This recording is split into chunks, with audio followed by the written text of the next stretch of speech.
Jagalah diri kalian dari neraka, meskipun hanya dengan sedekah setengah biji kurma. Barang siapa yang tidak mendapatkannya, maka ucapkanlah perkataan yang baik.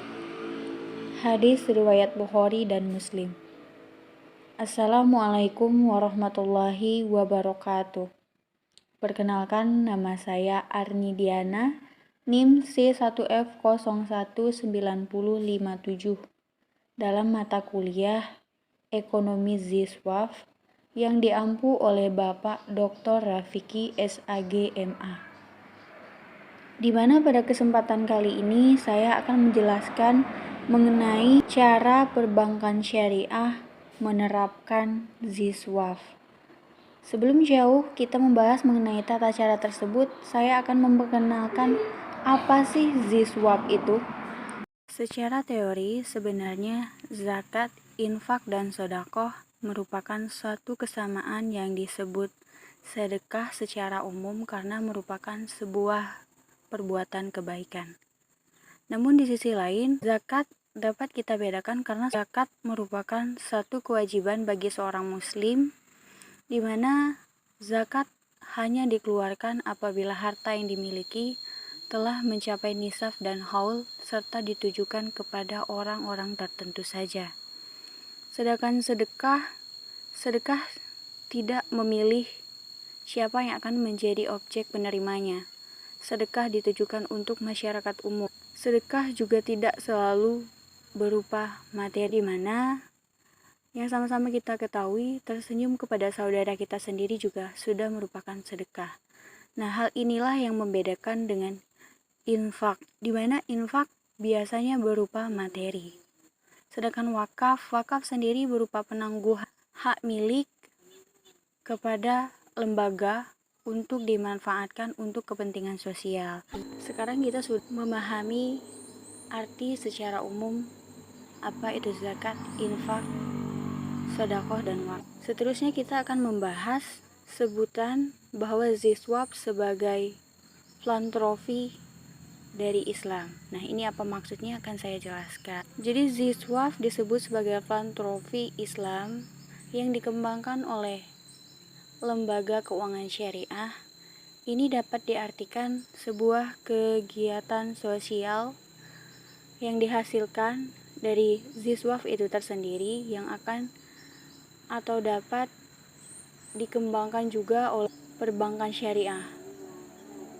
Selain Basnas dan juga BAS, dana zakat juga dapat dihimpun oleh perbankan syariah. Nah, kenapa Ziswaf ini disebut sebagai filantropi Islam yang identik dengan perbankan syariah? Karena yang sama-sama kita ketahui bahwa dana yang dihasilkan dari denda telat bayar yang dihasilkan di bank syariah itu tidak tercatat sebagai laba perusahaan, melainkan disalurkan untuk keperluan sosial. Nah, di sini dapat kita artikan bahwa lembaga keuangan syariah bisa melakukan sedekah dan infak dari dana yang terkumpul tersebut.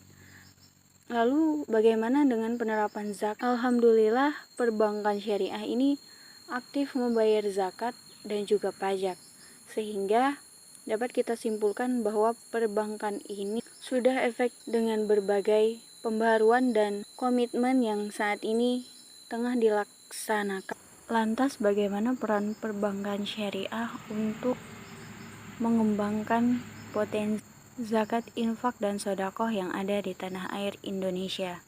Nah, hal ini dapat kita lihat dari kontribusi beberapa perbankan syariah untuk menghimpun dana zakat dan juga dana kegiatan sosial lainnya.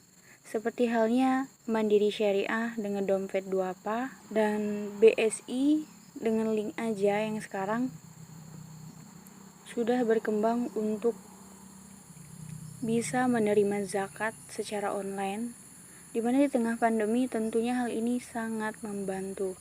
Selain itu, mobile banking yang dapat digunakan dalam kegiatan sosial, finansial, Tentu saja, kehadiran perbankan syariah dapat membantu mempermudah penyerapan ZSWAF yang dapat membantu lembaga-lembaga lainnya yang dibuat khusus untuk menyerap dana ZSWAF. Sekian dari saya, semoga dapat menambah ilmu pengetahuan teman-teman sekalian. Apabila ada kesalahan, saya mohon maaf, dan apabila ada kebenaran, sesungguhnya itu datangnya dari Allah Subhanahu wa Ta'ala. Mari terus menebar manfaat untuk sesama dengan berinfak, berzakat, dan sedekah sebagai bentuk kepedulian kita. Saya akhiri, wabillahi taufiq wal hidayah. Wassalamualaikum warahmatullahi wabarakatuh.